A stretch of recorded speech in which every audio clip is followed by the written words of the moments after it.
Welcome inside the SHOKhouz. SHOKhouz. I'm Big Shot Bob Robertson, and as always, sports is life. On tap, Greg Hardy, 60-day sentence suspended. Rory McIlroy dominates in the Open, and the Big 12 commissioner, cheating is paying off. Well, I am Joe Bombo, the mouth of the South. You can find that on Twitter as well. And we're also going to be talking about Moutier and his March Madness. Tony Dungy talks a little bit of Michael Sam. And if you're not getting some, we have a suggestion for that. All right, so stay tuned. Rory McIlroy, dominant in the Open Championship over the weekend.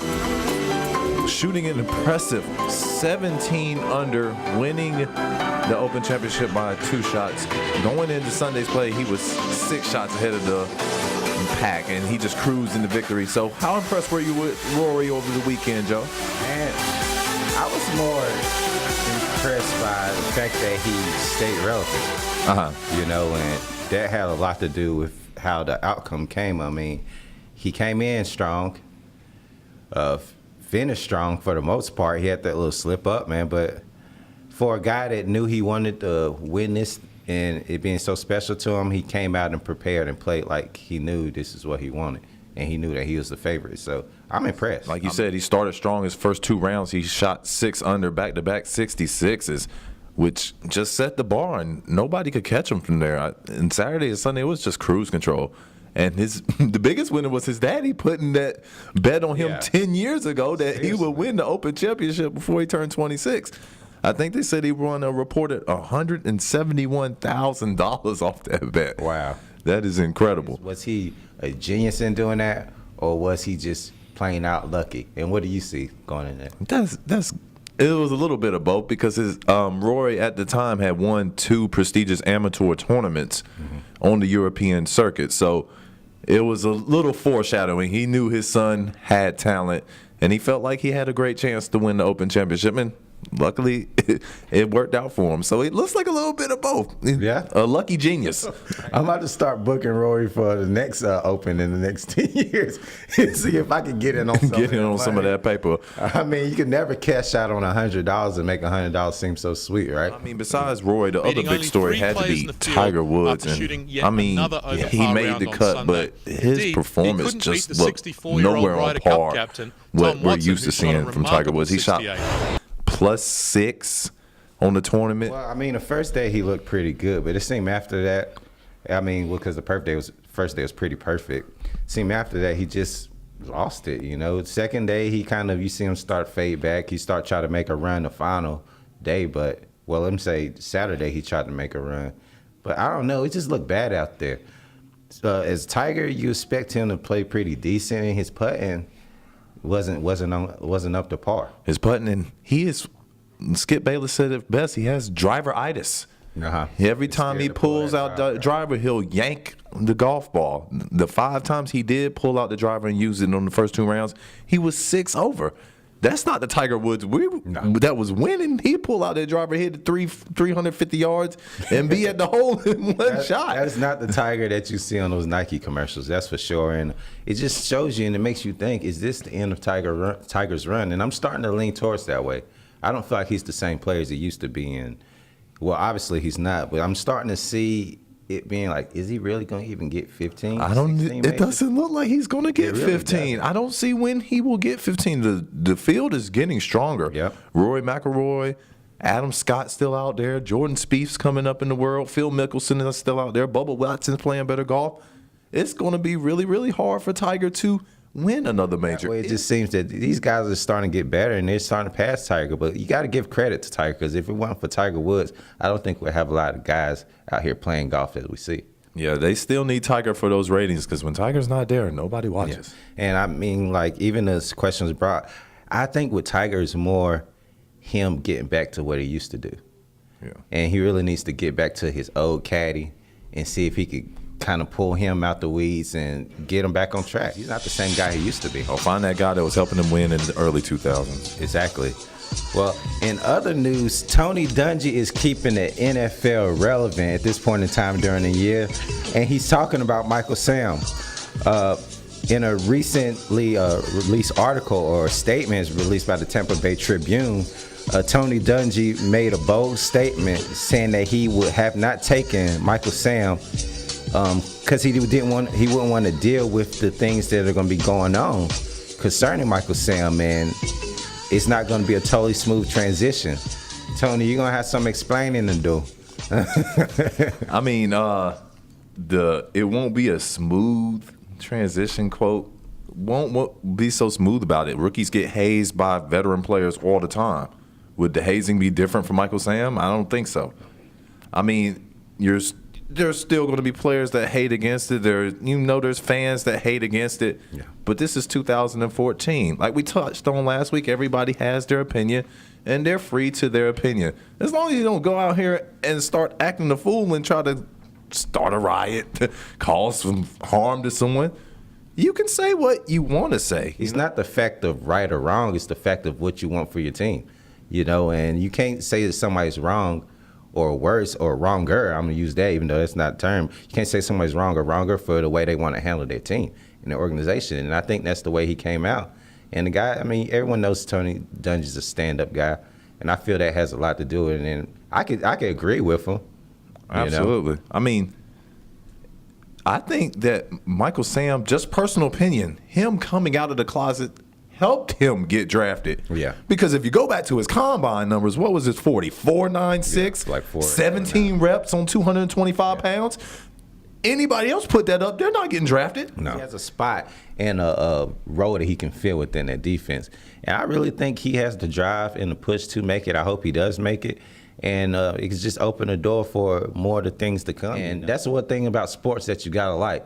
You have guys that come in from different backgrounds, and they fight, and you work together as a team. And that's all part of the team aspect, And I think he's going to really do good. And if he's a football player, he'll be in the league for many, many years to come. Yeah. And I might still go get that Michael Sam jersey. Hey, nothing wrong with that. It's selling. Sam, I am.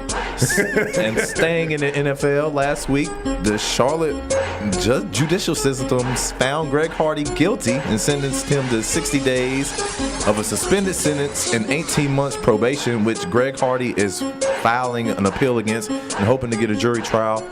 With Greg Hardy in the long-term contract year, trying to get a long-term deal, do you think he should just let this go, let it get swept under the rug, just take whatever penalty Goodell might give to him, play football and earn his contract, or should he keep fighting like he's fighting now? What's so strange about this? I feel like the verdict came down so fast. This is only a 2.5 month process that's been taking place, and I felt like it was a rushed verdict. If that has to do with the North Carolina judicial system or if it has to do with his high profile. But I felt like it's really rushed. And if you hear some of the evidence that's put out there, it makes it seem like, why is he being charged for this? Because it seemed like it was more of a self-defense in that from what witnesses say, it seemed like she inflicted the wounds on herself. Both of them were drunk. She was on cocaine, allegedly. Wow. So when you take all that in consideration and how people on that drug can be, I don't understand why Greg Hardy's pleading in this. But like you said, he's taking it. He's going to fight the charges, and I feel at the end of the day, more likely they will be dropped. Even though the state picked them up, she didn't show up, from what I hear. So I feel like he has a good chance of getting by this. And if you find the audio, you can Google the audio, you hear Greg Hardy on the phone saying, please, keep her away from me, keep her on the other side of the room, and you can hear her screaming at the top of the lungs like some wild maniac. Yeah, exactly. And I mean, cocaine is one hell of a drug. Let's talk about Eli and how he's feeling going into this offseason. Seems that with new offensive coordinator, they're trying to get this offense together, and Eli's not 100% confident. Well, let me not say 100% confident, but he's kind of nervous in what they're going to be facing and what they're expecting to be doing in the beginning of the year. How do you feel the Giants' chances are of winning this NFC East this year? Well, the only people that really need to be nervous are the Giants and the Giants fans, because if Eli throws 29 or 30 more interceptions, they're going to have another terrible season. Yeah.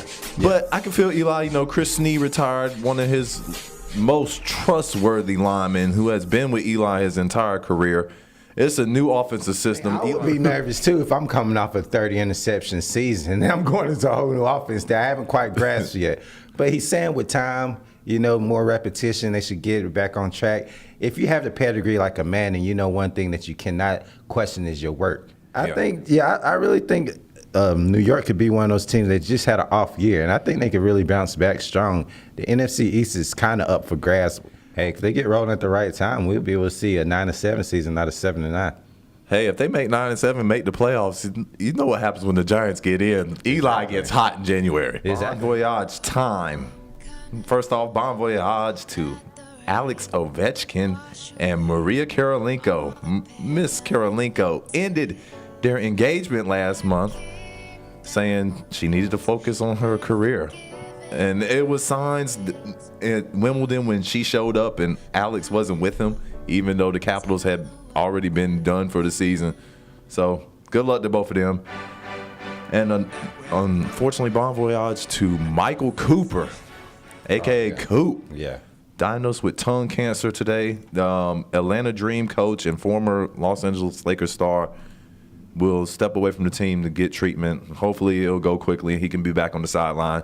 And for those who don't quite remember Coop, Google search that Dr. J windmill dunk against the Lakers where Dr. J cuffed the ball, cocked it back with a super windmill, and threw it down. I thought he was going to rip the rim off the backboard in the Spectrum that night. The NFL released its top-selling jerseys for the first fiscal quarter, and no surprise, Johnny Football was number one, followed by Russell Wilson, Colin Kaepernick, Peyton Manning, and Richard Sherman broke the top five, the top defensive players. You start running your mouth and you start backing it up, you can get up there. Yeah. And Michael Sam with a strong showing right there at number 6. I think the pressure of him selling jerseys might actually get him a start opening weekend for Cleveland. Think so? You really think so? It happened for Tebow. How come it can't happen for Manziel? Well, the Browns did say they will be announcing their starting quarterback by week 3 of preseason. So if anything, we'll find out there. The funny thing I see is he's having the number 1 selling jersey in the NFL and still won't be the number 1 selling jersey in Ohio. So how about nowhere close. I see Ohio is spending a lot of money on their sports jerseys this coming up year. Hey, it's a good year. It's a good time to be living in Cleveland right now, isn't it? It is until the season started. And NBA free agency is starting to wind down. Lance Stevenson signed a 3-year, $27 million contract with the Charlotte Hornets. And Evan Turner signed a 2-year deal with the Celtics. We'll start with the Lance deal. Was that a good deal for him? Because he had a longer-term deal with more money on the table with the Pacers. Why wouldn't he take that? I believe Lance is just betting on himself right now. He has confidence in his game. He's kind of one to turn the finger towards Indiana. And this, I guess, is his way of doing it. It's really not too much off of what the Indiana Pacers have to offer. It's just less years. So he's going to go out and earn his money, and then you got the TV contract being up in, 2.5, 3 years? 2016? 2016, 2 years.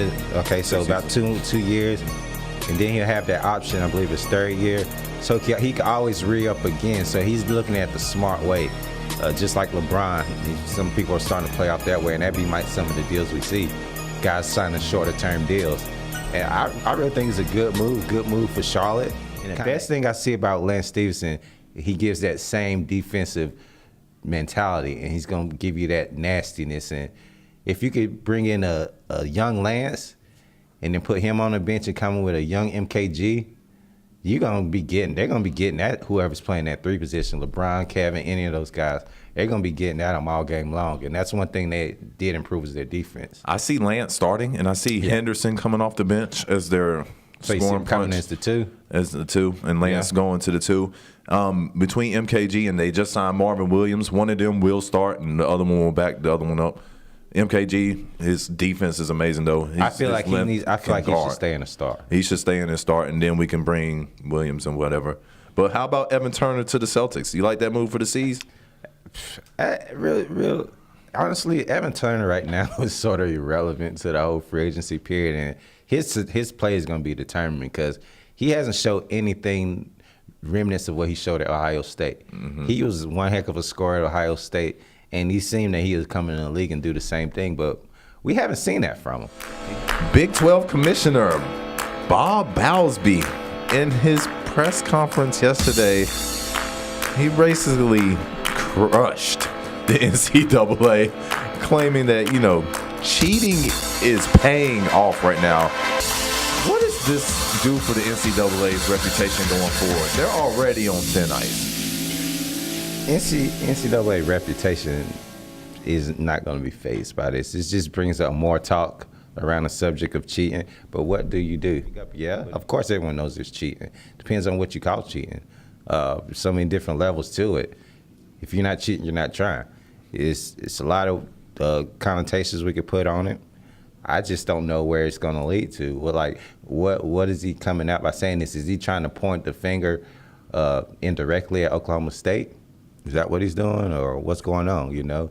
I have no clue what the Big 12 Commission is doing. I think they're just because they're one of the Power 5 conferences. I think they're just making that push to break away from the NCAA. Exactly. And govern themselves, Because some college players should be paid for play. I mean, I was watching First Take this morning, and Stephen A. Smith said it best. There's a plethora of shows, like there's a plethora of sports out there. The sports that generate revenue, those players should be paid. Yep. And the sports that don't, such as cricket or water polo, stuff like that, you get a scholarship to come to school, you take advantage of the scholarship. We're not going to pay for that. Who watches that stuff? I feel the same way about you. Every conference should be able to govern themselves and go about their own rules. It's just like they should treat every conference like its own country. Well, that's what the NCAA should be in charge of. Some of the legal things that are happening, or as far as eligibility and such like that, I don't think they should be in charge of infractions and those type of things, because those are always going to be a slippery slope, and everyone's not going to get caught, so. And then taking the wins away and all that stuff, I just see that as irrelevant, And sometimes they don't monitor this thing quite well because they're kind of out of the loop. So how do you monitor? How do you monitor 200? Exactly. Schools? Let's talk about Prime Prep, the school that Mr. Deion Sanders is basically brought up. For the 8 past months, there's been an investigation into the Texas Education Agency, and Prime Prep has been found guilty and cited for several different violations. There's been a lot of complaints from them not achieving the NCAA eligibility, some of the guys coming out, and just malpractices. Basically, Wallace was paying his rent through the school and through taxpayers' dollars. So with that said, what do you make of this? Well, Wallace was getting 6 figures a year. Six figures, 120,000. And you have to go launder money? That sounds like a bust. And Deion, to have your name attached to it? Yeah. Deion Sanders is one of my heroes. So I hate to hear that his name is attached to this. Yeah. But if you're not following rules, if you're not overseeing your project with your name attached to it, then stuff like this can happen to you, dog. One of the first reports in the beginning was that the initial charter application claim about a corporate partnership didn't exist. They were plagiarizing other schools' applications and included a scam by Wallace to pay himself, like I said, pay the rent with taxpayers' monies. State regulators caught the problem and improved the charter anyways.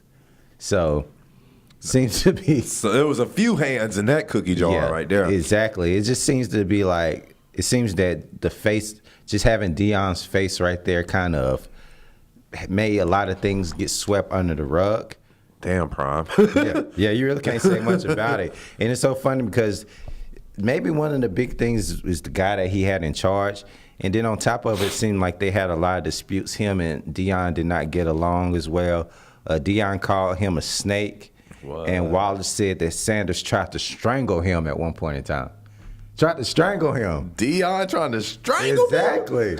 Damn, Prime. Then if you look further into some of the reports about the displeasure they had towards each other, Wallace said At one point, they had like Wallace was getting paid $120,000. Dion was making $40,000, and Dion felt that he deserved more money.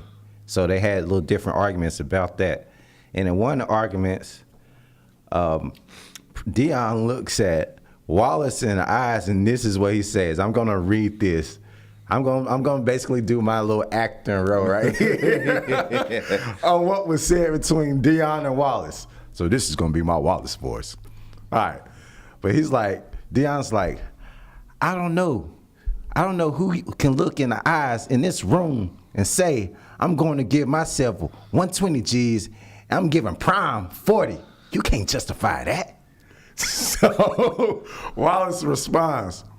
Wallace basically doesn't disagree with him on that.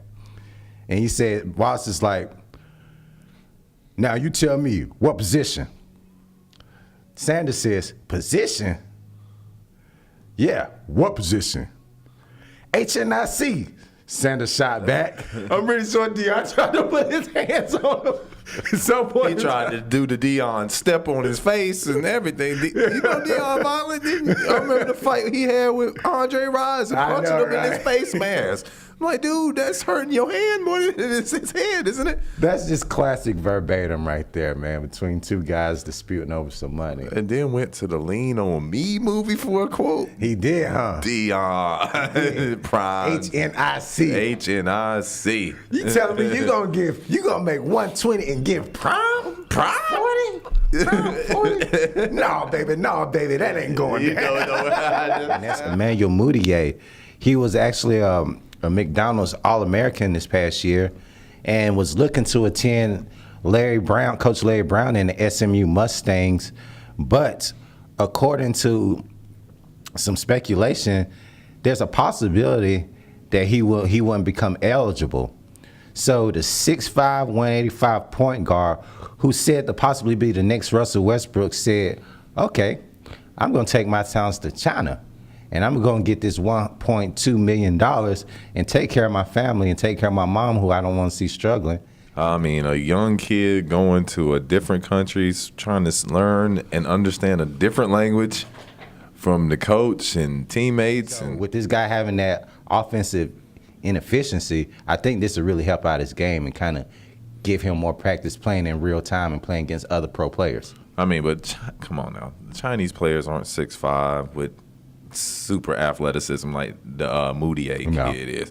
Well, see, that's my point. So he's going to be one of the. He's going to dominate. He's going to get whatever he wants, whenever he wants. And the jump shot he'll learn when he gets to the league and gets with one of these professional shooters that every team has now.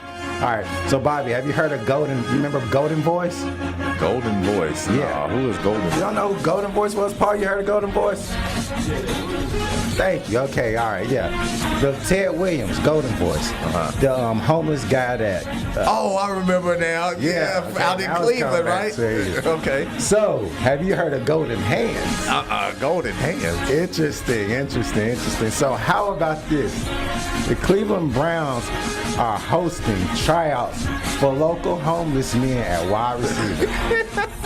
There's a guy here who's 6'3", with decent speed and hands, and is very muscular, said head coach Mike Patton. I'll admit I thought his whole idea was insane, but we might have something with these guys.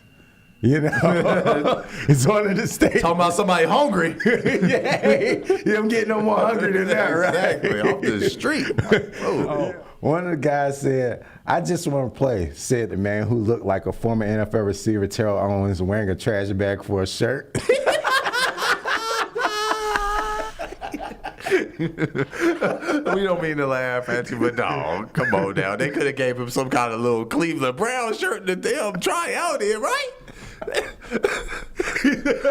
He said, I think I could be the best receiver in the league. Receiver of what? Change? Yesterday morning, while in a taxi on the way to the airport, husband sends me a message to my work email, which is connected to my phone. He's never done this. And we always communicate through personal by text. I open it up, and it's sarcastic diatribe basically saying he won't miss me for the next 10 days. I'm gone. Attached is a spreadsheet Of all the times he has tried to initiate sex since June 1st, with a column for my excuses, using verbatim quotes of why I didn't feel like having sex at the moment. I'm watching the show Friends, and he puts in quotation marks, rerun. Her excuse is, I feel sweaty and gross. I need a shower. The next day, he gets him some. Whoop, whoop. So he tries the next day. She says, I'm still a bit tender from yesterday. The next day, he tries again. She says, I'm trying to watch the movie. Fell asleep 15 minutes later. That's in quotation marks. 3 more days later, she gives him a no and says, I'm too drunk and I ate too much. So he tries 2 more days later on the 18th. She says, I won't have time. I have to take a shower and get ready for dinner. They get there 20 minutes early for dinner. On July 4th, no fireworks go off in their house. July the 5th, I might be getting sick. July the 6th, I still don't feel 100%.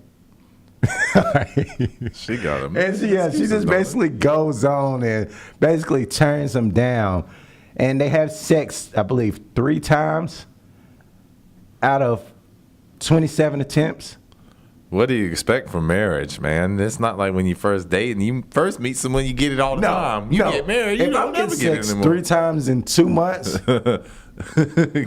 I'm not gonna try that much. Side piece. Side pieces. Side pieces. Who? Deebo. Oh yes, Aloe Black, the man. Who's the man? Who's Deebo this week? Joe, I'll start with you. Who's getting your award, sir? Well, I have no choice. So if I could give it out to 2 people, I would. But I'm just go ahead and give it out. I'm not a big fan of the ESPYs. I never really sat down and watched it in its entirety. But thanks to Mr. Bobby right here, I sat down and watched it from the most part in its entirety. And for that purpose right there in itself, I have to give my award, my Deebo Award this week to the ESPYs. They did one hell of a job, and I can't speak no more, and I'm not going to hog up a lot of time. But as far as Stuart Scott and his story, he really made me realize why I'm doing this right now. My obvious winner is Rory McIlroy. Mm-hmm. The way he dominated the Open Championship and coming through and for his dad in a clutch predicament with that prediction on his head, and he knew about the prediction, knowing he was about to turn 26, went out there. And the story broke like the end of the 3rd round when he was 6 shots up, and people have melted in the 4th round of the Open Championship before, and no melt there. He just carried on and won the damn thing. So congratulations, Rory. Shout out to you. And of course, where there's winners, there's losers. People that just deserve the 0 award. So Joe, who's getting a 0 from you this week, sir?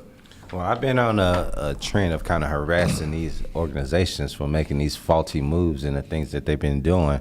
So last week I gave it to the Lakers. This week I'm not going to give it to an organization. I'm going to give it to Larry Bird. Yes. You guys had the Eastern Conference basically on a plate. All you had to do was bring the same team back and hope that y'all learned from last year, the mistakes you made. LeBron James regressed by going to the Cleveland Cavaliers unless they get a Kevin Love. You don't have no team to push you besides Chicago. And you just let that ball slip right through your hands by not re-signing Lance Stevenson. And that is really going to hurt that organization, I feel. And my 0 goes to Steve Ballmer. With all this going on with the Sterlings, you still take a meeting with Donald Sterling and you didn't punch him in his mouth or make him sell to you right then and hand over the keys and the parking spot where he used to park.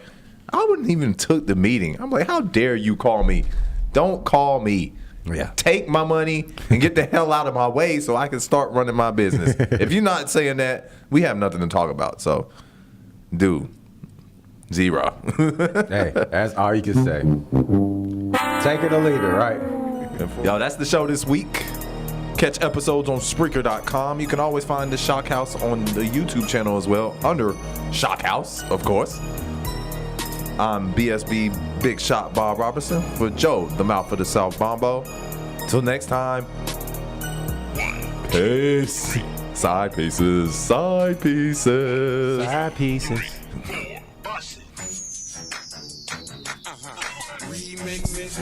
Remix, whack, juvenile.